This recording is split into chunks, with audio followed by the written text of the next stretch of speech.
Okay, we're going to try to do a little walk around pre-Moab trip for next week on both the TJ, on what we've done to this to get it to this point where we think it's ready for Moab, and to what we're going to do with the Project Jeep and the LT motor that's going to go in there. So starting off with the TJ, and forgive me, I have been severely under the weather, and I'm trying to get my wits about me. I thought this video would be kind of a start, but anyway, I bought this thing from a kid that was a TJ flipper about a year and a half ago, 2021 in January.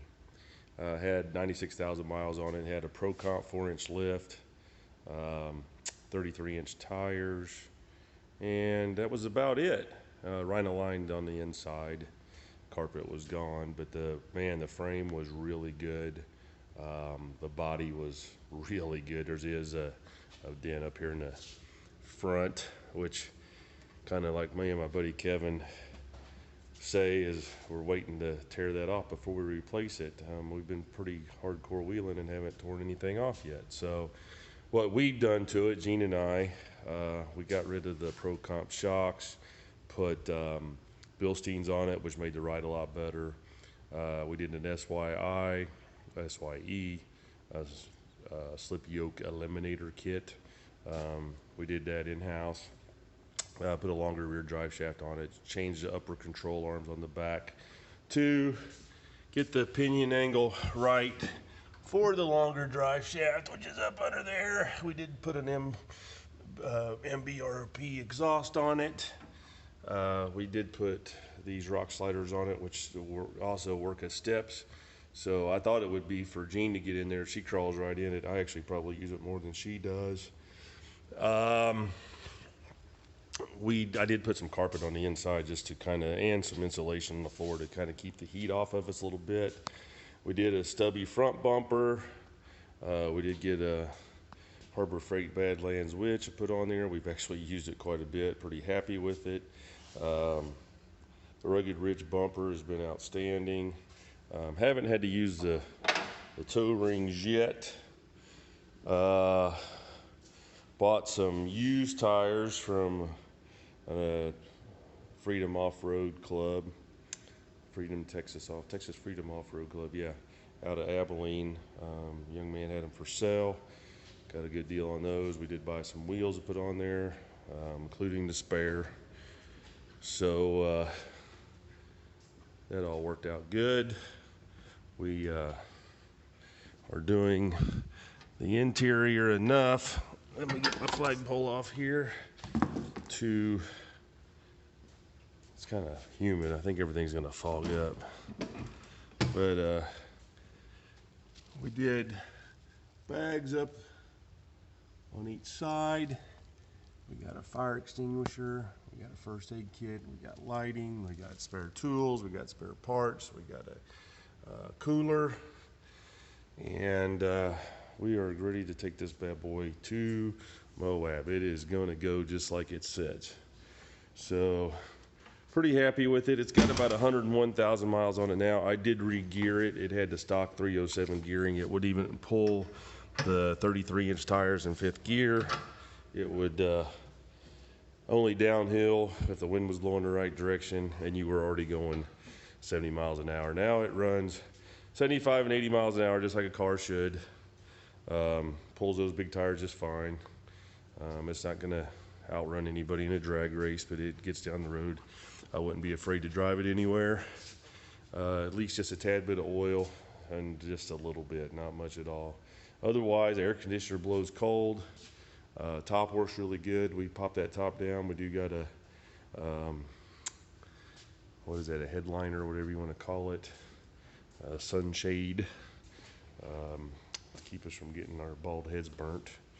But that thing's ready to go. This guy is a 2017 GM 5.3 with about 30,000 miles on it.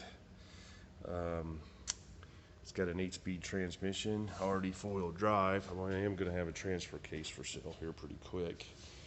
That transfer case is going to go off, and mine's going to go on it. We're going to take the wiring harness off. We're going to put a GM to Jeep harness on, built by a company called Motec out of Las Vegas. They are going to replace a bunch of this back bracketry in the front. We're going to move things around where everything lines up to where it fits on the Jeep. The Jeep will use its own power steering pump, not the GM's.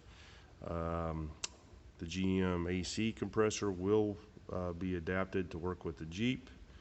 And everything else is good to go. We're going to buy their kit and about $600 worth of other stuff, MAF sensors, O2 sensors, a couple things here and there. And I'm going to buy this kit from them, and we're going to have exhaust. We're going to have this motor in that Jeep, and it's going to be just like factory. Everything's going to work just like it's supposed to. It's going to shift and drive like a General Motors pickup, and the interior is going to be just like a Jeep. The air compressor and the alternator will charge just like a Jeep's supposed to. It's going to cool, heat. Everything is supposed to go just like a Jeep's supposed to. Unique thing about this Jeep that I bought. So, bought this Jeep. I knew what I was getting into. It was blowed up.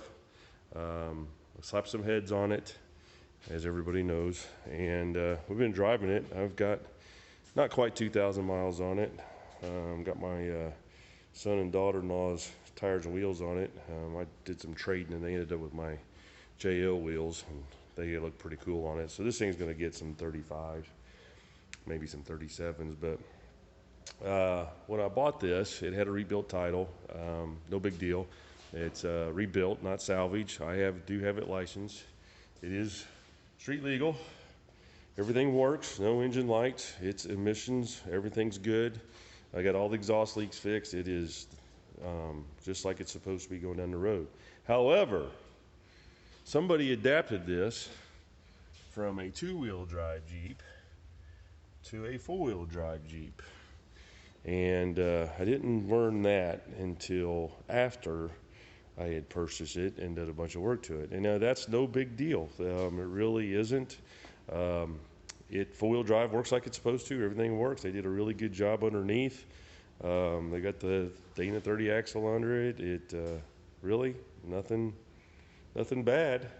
So we are going to continue to make this the V8 Jeep. So big holdup right now is just the cost of the kit. Just putting together some overtime and getting rid of some of the stuff around here. Did haul some scrap metal and just getting some stuff out, and it's already kind of paid off. So we got a ways to go. We're probably a month or so away from being able to order the kit, but we'll get this bad boy going. But in the meantime, we're taking this to Moab, and it's a shame Jean's in her Jeep all the time. I'd like to get some good video of it. We really did a good job on that build. But that JL never stops moving. So anyway, just an update of where we're at.